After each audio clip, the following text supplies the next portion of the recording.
fogapparel.com, Fraternity of Girth. This is stuff for people like us, people that love to throw, people that love to lift, people that love to live and eat big. This is what it's all about, man. The designs are fun. The designs are cool. They have a cool Viking vibe to them a lot of the time, but they're also branching out into so many other cool design sensibilities. I'm loving it, man. I love seeing a company grow like this, and I love seeing them take chances and try new things. So there's a new line coming out at the end of May. If you're not excited about that, you need to get out of my podcast. You need to get right out of here, because you should be excited. It's going to be fun, man. So go grab anything at Fraternity of Girth right now that's on sale. They're trying to clear out some space for that new line. Use code HEAVYLIGHT, all one word. You're going to save 10%. And then when that new line hits, do the same thing. Code HEAVYLIGHT, 10%. Fraternity of Girth.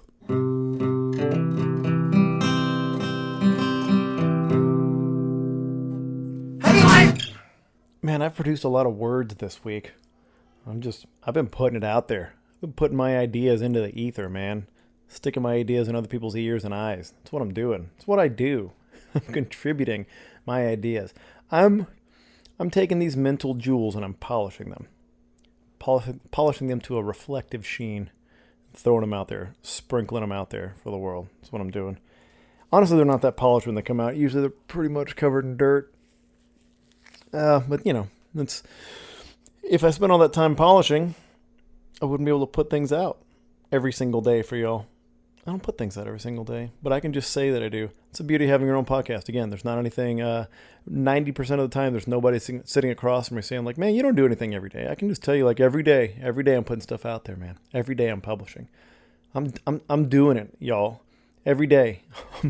I'm on my grind. I'm up in my hustle, y'all. I'm wearing my Arnold t-shirt right now too. I like to wear that, the Arnold Sports Festival Highland Games t-shirt. I like to wear that because it reminds me, like one time I did a thing. It's pretty much all Highland Game shirts are, right? Besides being supplies for pillowcases and quilts, they're just so you can look at them once in a while and go, oh, yeah, I did a thing. And usually they're not very good shirts. That's changing. That is changing. Thanks to our sponsor, Fraternity of Girth. They are doing a good job making better game shirts. Actually like giving good designs to people, because a lot of times the designs are just done by the festival committees or whatever, or they're just borrowed art from the festival website. It doesn't look good. And they put it on this, like, as I affectionately call it, the Gildan trash bag burlap shirt. That fits nobody. Like, it's always too tight in your neck, always too big for your arms. Well, my arms anyway, my tiny little arms. And they're always itchy. No matter how many times you wash them, they're always itchy. But Fraternity of Girth is doing good things with that, man. I'm pretty stoked about that. Let me tell you about my week. It's been a wild one, man. I mean, wild in terms of what you can be being homebound as a suburban dude in a quarantine. But yeah, it's like bittersweet too, because this week there is a lot of stuff that the kids would have been doing to kind of celebrate the end of school. And my oldest, Evan, he's graduating 5th grade and moving on to middle school, man. That's a big milestone, and he doesn't get to have that in the same way. They did a big parade, which was really cool, all around the neighborhood. And then, but he's had to do a lot of online stuff and videos from teachers and, you know, final kind of goodbye projects and collections of quotes and stuff, and online, you know, yearbook dedications and videos and things. He got voted a bookworm for his class. They did class awards, you know, like most likely to blah, blah, blah, whatever. He got voted bookworm, which I'm actually super proud of. I think that's a really good one that hit because it's voted on by his teacher and his friends, his classmates. And like they voted him class bookworm. And I think that's pretty cool. That means that he's filling his spare time with reading, which he does. He's always been a reader, man. I'm super proud. All my kids read. It's something that I don't know. I mean, I read, but I don't ever felt like we were like super strict about it with them. And said like that's the only thing you can do. I guess we just did a good job of like always reading to them. We read to them since they were little, man. Like just every night. You know, it's a little different now with the older ones because they can read to themselves, obviously. And like we have 3 kids, so it's a little like there's like what's the word I'm looking for here? Like a cups and ball game trying to get them into bed. Like it's tough, but you know, we still read to them as much as we can. And the little one now, it's her turn, and then the older ones can read to her. So we've always been like a reading and full of words household. I'm really proud of that. But it just, you know, they kind of have this drive themselves, and I dig that. They really love reading. They like the imagination portion. They like the mental exercise portion, the escapism of it, whether it's fiction or nonfiction. I'm a big nonfiction reader, but my son reads a lot more fiction, which is great for his age because he's got, you know, such an active imagination. But yeah, I was really proud of that bookworm thing. That's a longer aside there than you probably expected about my kids' class award, but whatever. Like I said, it's my podcast. Talking about what I want. There's nobody sitting in the room. Just like I said, there's nobody across the table saying, hey man, stop spending so much time with your kids. And hey, if there was somebody saying that in the room, they wouldn't be in the room anymore. Because that's cool to talk about. My kid's a bookworm. There. So yeah, there's all that stuff happening that should have been like, they're into your party, like pool parties and stuff like that. And, little bye-bye breakfast, they call it at the school. Like, it's just, they don't get to have all that stuff, all the ritual. And, it's funny. It's one of those things that's super annoying while it's happening. When you regularly do that every year, you can roll your eyes about a lot of it. It's like, oh, God, they schedule so much stuff. But, like, now that you don't get to do it, it kind of sucks. It's like the sheepdog demonstration of the games. Like, I never thought I would miss them. I never thought I would miss those sons of bitches. I never thought that there'd be a hole in my heart this size for shepherding dogs, shepherding geese, and nipping at their butt feathers. I'm just kidding. There's not a hole in my heart for that. But I'm sure some of you do miss the sheepdogs. I'm sure you didn't realize how much you missed the pipe bands, how much you missed hearing bagpipes in the shower 6 hours after you finished throwing, still hearing it in your head. I'm sure you guys didn't realize how much you missed that until you didn't have a season to talk about it with. Well, sad. I did throw, by the way. I feel like I have to be accountable to you guys. I did go out and throw. I did another of my pandemic games entries. I did the open stone. It went really well. I'm really happy. My kind of experiment for emphasizing variations of throws much more than I even normally do. I think it's paying off. My standing throw was my best throw. I didn't attempt, really. I didn't really attempt any glides. My standing throw was best throw, 43.10, I think. And then my quarter step throw, which is like a toaster board style variation that I do, that was like 42.2. So I'm pretty happy with how that's flying. I think it's like a 16.5 pound stone or something. And I did some full spins. God help me. I've been gliding for years, and it just hasn't been coming together, and it's fallen apart further lately. So I was like, I'll try some full spins. Man, they went not, I'm not gonna say they went far, but they went well.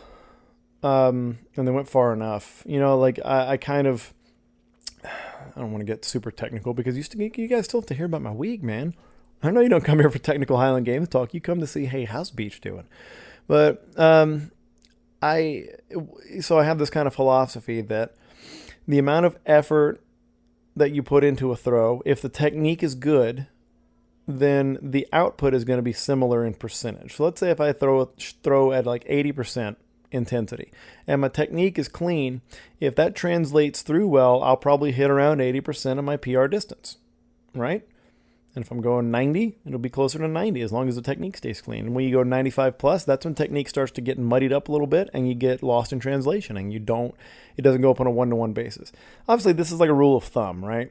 It's both ends of the spectrum, it kind of breaks down, but that's kind of how I look at it for most like sub-maximal throws. And I was hitting just that. I was hitting right at the distance that correlated to the amount of intensity and effort that I was putting into the throw. So I was pretty stoked about that. And I sent a clip of it to the pirate captain. And, he's a notorious stone spinner. He was a collegiate shot put athlete and a damn good one. And he called it pretty. So I batted my little eyelashes about that, puffed up my chest and walked around about it. But, we still talk technical stuff about how to clean it up a little bit, get to that next level, how to add some intensity without falling apart. But that was cool. So throwing is going really well. I'm really happy about that. And I've been in the gym, I've been training, and it's nothing groundbreaking. I'm still beta testing along with a group of athletes now, the heavy light lifting program that will be in the second edition of the heavy light manual. So the second edition of the heavy light book is being worked on. It's still quite a ways off. I wouldn't get excited, right? We're 10 months away at least. I got a lot of writing to do. I'm going to revise a lot of the original sections, and there is going to be lifting added to it. I think I have secured enough data and worked with enough very smart people and worked around enough very smart people to be able to create something that is going to complement the heavy light throws programming and kind of hopefully move the sport forward and create a new kind of option for people out there. There's great options out there already for how to lift, how to train for the Highland Games, and I'm just going to put mine out there as another option. I want to have more voices, more programs, more content out there. That's always been my goal. That's why you guys hear me a couple times a week. That's why you see me on Instagram. That's why you see me on YouTube. All that kind of stuff is because I want more stuff out there. As much as I poo-poo on newer people putting out content and be too excited, I know I'm not going to stop you, even if I make fun of you. So go for it. Keep making more stuff, more content, more ideas. But I guess in my particular realm, I'm talking about more, what's the word I'm looking for? Refined training ideas, more training philosophy, more informed training philosophy out there by experienced athletes. Go for it. All of it out there. Let's get it all out there. So that's, the summation of my training for the week. That's how that's going. I did the Sorenex podcast. I did the Be Legendary podcast with your friend and mine, Brandon Lilly. And that's a fun one. We tried to do one before, and the sound quality ended up so bad. We had a lot of corruption because he was using a different platform. And it was one of those platforms that got overloaded because everybody on the planet started a podcast a couple months ago. So I just wanted to be pointed out. I didn't join the COVID podcast wave. I was just pre-COVID. So I hipstered this thing, man. I did it before it was cool. Like nobody was starting a podcast before then. Like everybody started a podcast like in the past several years. How about Rogan, by the way? Like $100 million for a Spotify deal. I'm working a Spotify deal too. I don't think it's going to be $100 million, but I'll keep you guys updated. It'll probably coincide with the publishing of the second edition of the book. I think this is the thing that's going to move Spotify forward and finally get them that coveted Highland Games market share. I think that's what's going to do it. But yeah, I did the Be Legendary podcast with Brandon. It's really good, man. Like it was, I don't totally say it to pat myself in the back, although I am reaching back there to pat myself in the back currently.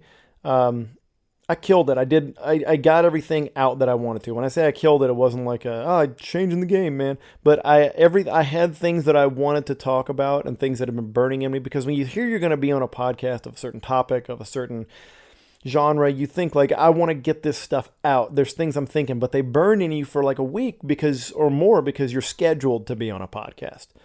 So they may not be fresh, but I managed to get out a lot of what I'm passionate about, a lot of what we as a sport are passionate about, and what a lot of people that are in this same movement of throwers that I feel like I'm in, throwers and coaches that I'm in right now, that I captured and communicated a lot of that. And, Sorenex is very keyed into the strength coach community and the strength community, and I was really proud to do that. And Brandon was a great host, man.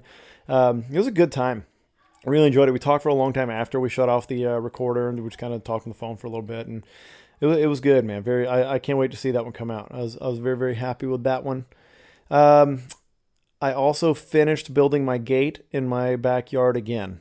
I know that's and I also replaced a wheelbarrow wheel. So I know you guys were waiting through all this to hear about the gate. I built a gate. I only had a gate on one side of my fence on my backyard, the gate in my backyard, and it was the furthest away from all the other stuff on the street, all our neighbors. So I put a fence on the other side, but it's on a big slope, so I had to build a sloping gate, reinforce it. It was a bigger gate, so I had to do a different style of hinge, man. You guys don't even know. You guys don't even know everything I've been through in the fence gate world. You guys, if you had an inkling, if you've seen the kind of shit I've seen in the fence game, I think you'd straighten right up. You know what I mean? Yeah. Just a little respect is all I'm asking for. Working with that cedar, y'all. Also, I've been trying to get tree trimming estimates. That's tangentially Highland Games, right? We flip trees. Dude, I'll tell you, there's one truism with tree trimming, is that the better the English is, the person you're dealing with, in Texas anyway, the better their English is, the more they're going to rip you off. Dude, just English-speaking, just regular old white dudes they're going to rip you off with tree trimming, dude. Like, give me the hustling-ass entrepreneur who's bilingual, whose English is probably better than my Spanish, but still not perfect. But that guy's hustling his ass off and trimming trees all over the place, offering a fair price, and working his ass off instead of trying to make his entire fucking month on one tree. That's my soapbox about tree trimming. Which again, if you come to the Heavy Light podcast, you got to be prepared to talk fences and you got to be prepared to talk tree trimming. Sorry. Like, I feel like I've said that from the beginning. I feel like episode 1, we could run that back, and we could probably see in episode 1, it was like, hey, this is the podcast the Highland Games deserves. Also, I'm going to talk about fucking home improvement projects that involve wood and tree trimming a lot. And then I'm also going to give you some slightly tinged racial commentary on who I think cheats you. Run back to episode 1. I bet you're going to find it. It's going to be there. You know what else you will find very far back in the Heavy Light podcast? You will find Sport Kilt. You will find ads for Sport Kilt because Sport Kilt has supported this podcast for quite a long time now. The Sport Kilt has been a supporter of anything Highland Games for as long as I've been in the sport. There's a reason I've always worn Sport Kilt, because they are loyal to the Highland Games. The answer is always yes. If you have something that you need support for and it's for the Highland Games, Sport Kilt always says yes in some way, shape, or form. They're not going to write you a check for $1 million most likely, but they are going to do what they can to support the Highland Games, and that means the world to me, and that's why I'm proud to have them as a sponsor. I'm also proud to have them as a sponsor because they make great kilts, man. They make the best kilts. I wear the Works kilt with the fringe and the buckles. We all know this. It's super stylish, it's super cool, and it's super durable. It's the best stuff out there, man. Do it. Also, grab your masks so you're not a dick in public. Like, just do that. I know we all got different, there's all sorts of different weird places that we're in with this thing. But just, look, man, for the sake of everybody else and just society in general, just grab a Sport Kilt mask. You're supporting a good company. Put the mask on. Be cool about it. Go to sportkilt.com. Use code HEAVYLIGHT. You're going to save 10%, and you're going to get everything you need to get ready for the Scottish Highland Games. So here's the words that I put out. I talked a lot about. I put a lot of words in the world today, and then I just talked about my fence. But you know, I put a lot of words out in the world on that the Sornex podcast on Be Legendary. I'm really proud of that. Really happy with how when that comes out. It'll be fun to listen to. And yes, I will listen to my own podcast. I will listen to myself, and I'll sit and smile along like I'm in the room, and I'll give myself virtual high fives when I feel like I make good points. Fuck y'all. If you don't listen to recordings of yourself doing things that you like, you can go fuck yourself. I don't know how common that is for anybody. It's kind of an uncommon thing to listen to yourself on a podcast. You have to be the right kind of egomaniac, I think. And hey, guy doing a solo podcast right here, so obviously the right kind of megalomaniac. But the other words that I put into the ether is I don't know, this isn't a common thing for a fucking 40-year-old man to do, but I went on an Instagram rant. Yeah, like an Instagram stories rant. It was all text. I didn't put my face in front of the camera and do all the stupid faces that I do. I didn't do all that, but I did put words. I typed out words against a background, and I occasionally used emojis, and I even highlighted words with my fucking finger with a marker. So, I mean, look, I'm proud of what I said. I'm not proud of the way that I did it now, but it is out there. I'm not gonna delete shit. Stick with it, man. Stick by your words. But, it probably would have been better to write it out in long form, put it on my blog or something, MikePeach.com. It probably would have been better to do that, but whatever. It was in the moment. It was what I was feeling. It was authentic. But here's what it was. Now, backtrack, because I always do that. Never give you guys, I always bear the lead, right?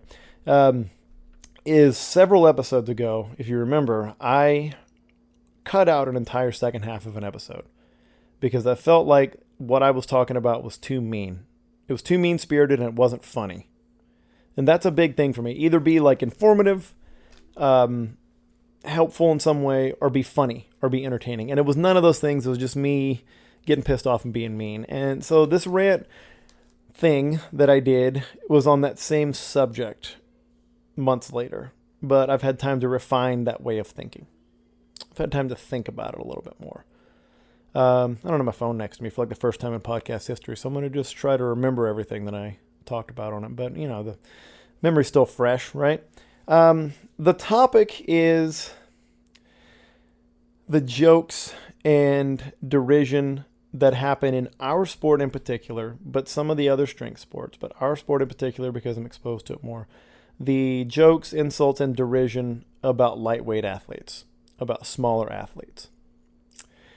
And that's so prevalent. And there's not, the part of it that annoys me and that got me going on a rant about it is not that oh God, somebody's making fun of me. It's not that. It's that there are weird trends in it, and there's sort of some double standarding going on, but also back to my statement about why I eliminated the second half of that whole podcast. Shit's not funny, man.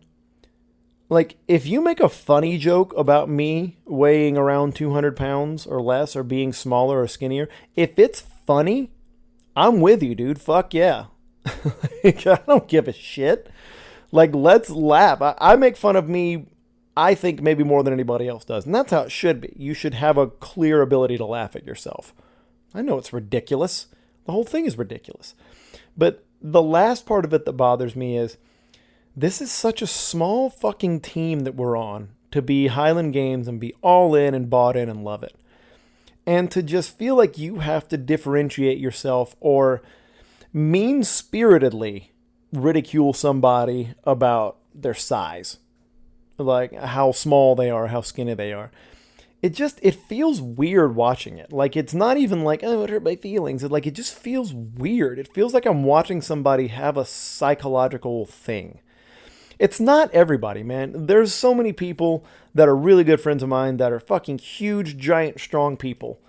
And in private or in public, we make fun of each other for what size we are. They'll call me a skinny little bitch. I'll call them fat fucks, whatever, just in context. But we'll do it in funny ways because there's a mutual respect and there's a friendship there, and an underlying thought is like, hey, we're both on the same team here and we're both athletes. Shout out to Jack Coleman. Just had that conversation with him. Silverback Jack on Instagram. There's a shared friendship. There's a mutual respect, and that. So I'll backtrack to the beginning, and I just saw today. I saw post after post after post of these just like mean-spirited and not funny shots at lightweights. Like, one of them was like that viral picture that's going on where it shows like gymnasts. There's like some really nicely dressed ladies, and like they're younger, they're college age or whatever, and like half of them are basketball players and half of them are gymnasts. And like the height differential, cheerleaders, and the height differential is like amazingly big. Like it's a cool picture because like those are both athletes, and here's the different body types. How fucking cool is that? But somebody just posted like, oh, like with all the laughy emojis, like, oh, Highland Games athletes and lightweight athletes. It's like, what? That's not even funny. That doesn't make any sense. They're just taller and these are shorter and they do two different sports. Of course their bodies are, what are you talking? That's not funny. So that was one of them, and there's just a whole litany of others that lead to it. And it brought me to the point. And here's where I have to tread carefully because I don't want to be the mean guy. I don't want to go all fucking Mean Girls, have some kilt on kilt crime here or anything like that. But have you noticed that the people that are most likely to make those jokes, the big fellas, and it's mostly dudes. I don't see this in the women because the women fight the same battle that other smaller classes do. Is like we're just, we're fighting the uphill battle and we're working on our own shit. We're working on building our own class, right? But it's bigger dudes. But if you notice, the bigger dudes that say this usually don't throw as far as the lightweights they're making fun of. Yeah, I said it. Usually. I'm sure there are exceptions, but not in my life, not how I've seen it. And look, man, I love all Highland Games. I'm not just the lightweight Highland Games guy. I love all y'all. All you stupid assholes. I love you. Like, we'll fight about this in person, and then I'll still love you. It's fine. But it seems to be a trend that the most pernicious and derisive jokes come from people who can't throw as far as John Oden, Scott Farr, Phil Sensata, Peter Doyle, Carl Gerke, Mark Howe. Like, it seems like it all comes from those people. So then, okay, what's the fundamental point? You're just making a joke because you're bigger than that person? Like, you're coming from a place of power and ridicule because you're larger in body mass than that person? Why don't you throw farther? That's kind of what I'm just kind of word for word what I said in that one part. Why don't you throw farther then? And it's so divisive, man. And not in like a good way. We're all supposed to give each other shit. We are. But it's got to be good. And it's got to be about something, man. Like, it can't just be like, you're smaller than me. And you know what? It's almost different if the guy does throw farther. Andy Vincent, like, one time I made a joke about, like, forever ago on Instagram, I said like I did a heavyweight throw, and I said something like, "And just FYI, you can't make fun of my my body weight unless you throw the 56 further than I do." I think it was like I post like a 32-foot throw or something like that. And and Andy said like, Andy said like I can see your femurs, because Andy does throw fucking farther than me. Of course he does. But it's funny because Andy and me are friends, and like it was a good joke because he knew he got the setup. Like I think he said something about how far he threw it, and then like or not even that. Like he didn't brag about his distance or anything like that. But then he just said like I can see your femurs, and it's funny because it was a good response to my smart ass shit. It was good, but the general trend is the people that are really good, no matter how big they are, don't really feel that way or talk shit about lightweight athletes, about smaller athletes getting into the sport and taking their shine. You know why? Because they know what it takes to throw well, and to throw well enough to get some respect. They know what it takes. And look, we're not dumb. Like 200 pounders, we're not dumb. We understand that bigger and stronger, all things being equal, equals further.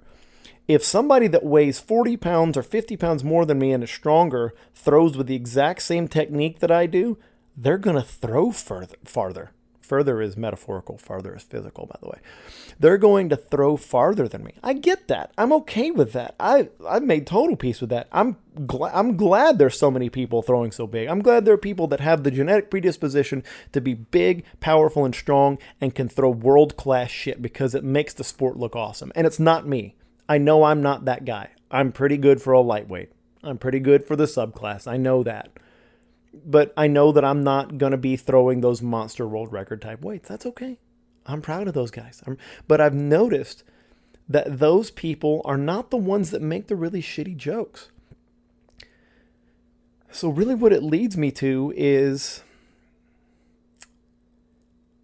I feel like when those jokes are made by that particular style of person, who may not perform as well at the thing as the lighter athlete does, is that when you trim all that away like we've been doing here, talking about it, like really, I think we're dealing with the issue of your body size and not mine. Because I think we're getting around to maybe we're dealing with some expression of insecurity about something. Because look, I'm going to level with you, and this is where I was worried about stepping into the mean girl shit. Me and all my fellow lightweight ladies, if you want to call them that, whatever kind of joke you make, if you want to feminize us, anything like that, for being smaller, for being a healthy weight, or the size of NFL wide receivers, I guess. Yeah, like if you want to feminize us for that, that's fine. I lost my train of thought there, because I was thinking of NFL wide receivers that fit the physical bill of that. I was trying to think of the weights and sizes of NFL wide receivers right then. I was like, how big was Terrell Owens? He was pretty thick and meaty. He was. But if all my fellow lightweights, what if we decided to just start making fun of y'all for being overweight and obese? And not in like a funny way. Not in like a funny personal way when we're sharing a beer or like on the field or something and we're friends. What if we just started making jokes about your weight? About that thing that you're insecure about most likely, or about how much fat you have on your body, or how out of shape you might feel. What if we made fun of you for that? That happens in society already, doesn't it? Like people get made fun of for being overweight and being fat. It feels shitty, doesn't it? So we're not going to do it. We don't. I challenge you to go find a lightweight athlete that's trying to make a name for themselves in this sport that's out there calling people fat fucks. They're not. You know why? Because we're on the same team, for one. We're just all happy that you're doing Highland Games and that you're supporting the sport and that you're into it.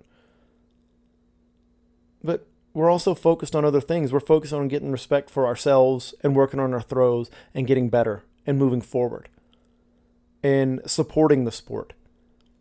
When somebody goes and throws a big weight, or they throw a big hammer, or if like one of the big, the bigger boys, somebody that's 300 pounds and a monster throws a big throw, I don't go online and start posting memes about like, well, he only was able to throw that because he weighs so much. Or like pound for pound, my weight for distance is further. Who fucking gives a shit about pound for pound? Like, you're not going to see that. And if you do, that lightweight's being a cunt. If they're saying pound for pound, I could throw better. Well, that doesn't matter because there's no pound for pound like offset on a fucking measuring tape. So you won't see us doing that. You won't see me doing that. Farther is farther. But we don't do it because it's shitty. You know, we don't do it because it's not funny. It's not funny to just call somebody fat. It's not funny to find a meme about somebody fat, like pulling a fucking screenshot from my 600-pound life or whatever and saying like, here's your Highland Games A class or whatever. Nobody fucking does that. Why do you do it then? Why do you feel compelled to do it?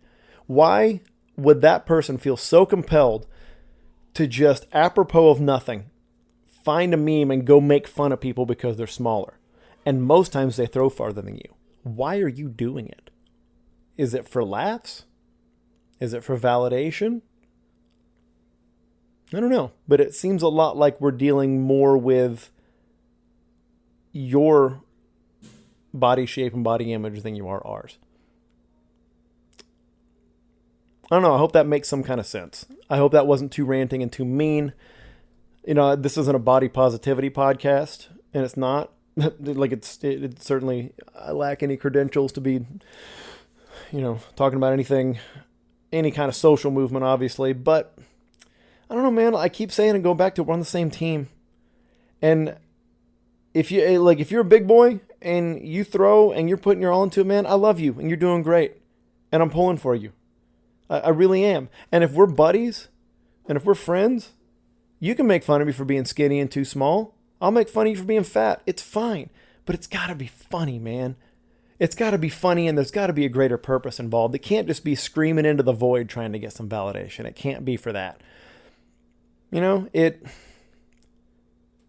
we're all trying to be athletes here, man. Like, we're all working towards something. We all started lifting. We all started training. We all continue lifting and training through our whatever, high school, sports, college careers, or just started out as adults, started lifting and got into it. And we found this stupid sport, dude. And we just stumbled into it. And the last thing any of us, we found a place where we feel like we belong because we're all a bunch of fucking weirdos. And we're all a bunch of attention-craving egomaniacs in some way, shape, or form that love having a crowd cheer for us and like having a place to perform and like having a place to compete. Even if you're not like a super outgoing extrovert that like loves the crowd, like you still love to compete and you like to be in the field. You were all fucking weirdos that got here. And like the last thing we need is people just like out of nowhere tearing each other down. Like, you know, again, I'm not trying to be like rah-rah, like super motivational guy or anything with it. It's just, I don't know. It just, like, I want to say it's hurtful, but it's like not even, it's hurtful, not hurtful to me. It's not hurtful to the lightweight you're throwing it out there, too. Willis Graves not losing any sleep because somebody's like, oh, he's a little guy. He's not losing sleep over that. He throws fucking monster hammers. Throws his hammers farther than you. So that farther than you. Farther's metaphorical, Mike. You know, he's not losing any sleep over it, but you're hurting the sport. You're fracturing us for some reason. You got maybe you have some new guy or new girl that gets onto the sport and gets into the groups that you're looking, your Facebook groups, and they see your shitty joke about that and they join in too. And then all of a sudden we're more fractured, man. And then, you know, there's enough shine for everybody. There's enough shine for everybody. And I don't know, there's a lot of people that, and this was the big, like, I wanted to get to this earlier, and I'm sorry, but I tend to be circuitous. God, man, with the words today. These are, like I said, man, shining these jewels and just sprinkling them out there. Circuitous. I think there's a bigger issue sometimes in our sport and some others, but ours is like I said, ours is the one that I'm the most in tune with, where this is going to cause some shit. I think occasionally some personalities and some schools of thought have encouraged obesity in our sport.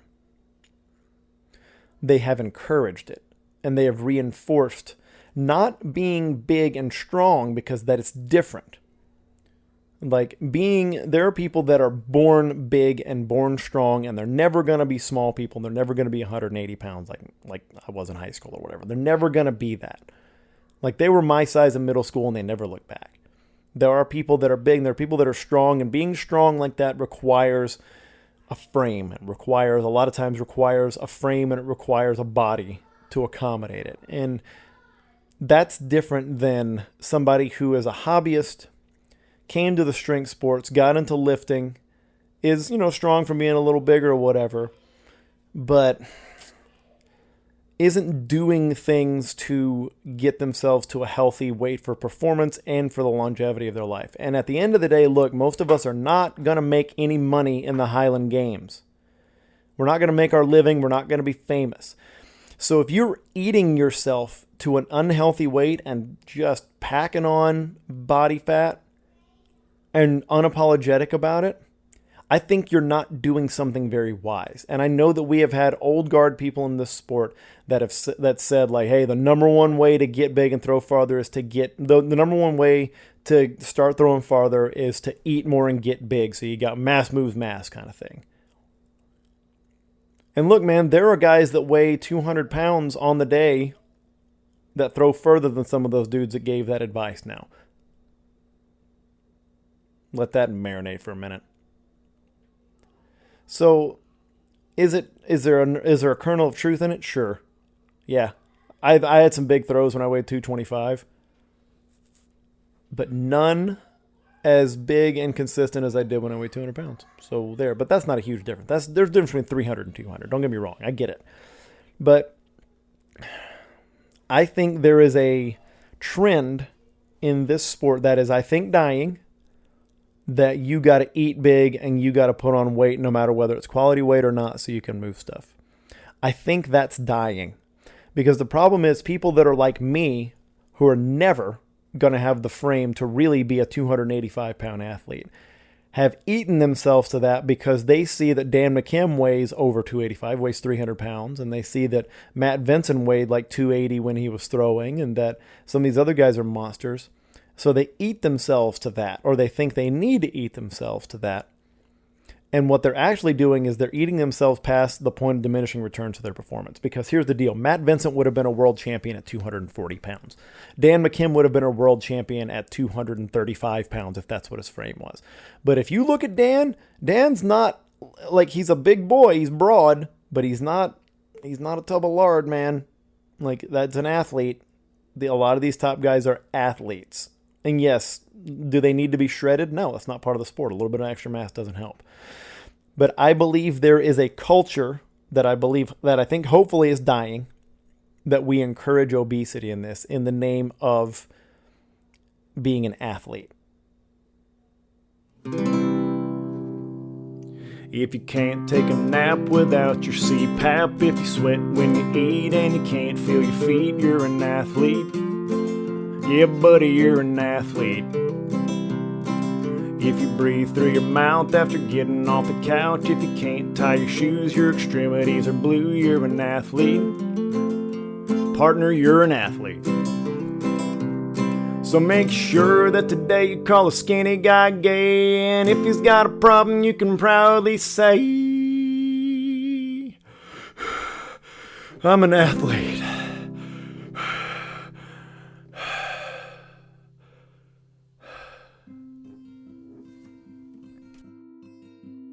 Heavy Light is brought to you by Throw Bros. Throw Bros is the only online store for Highland Games athletes. Gear up, get throwing. Use code HEAVYLIGHT, all one word. You're going to save 10% at throwbros.com.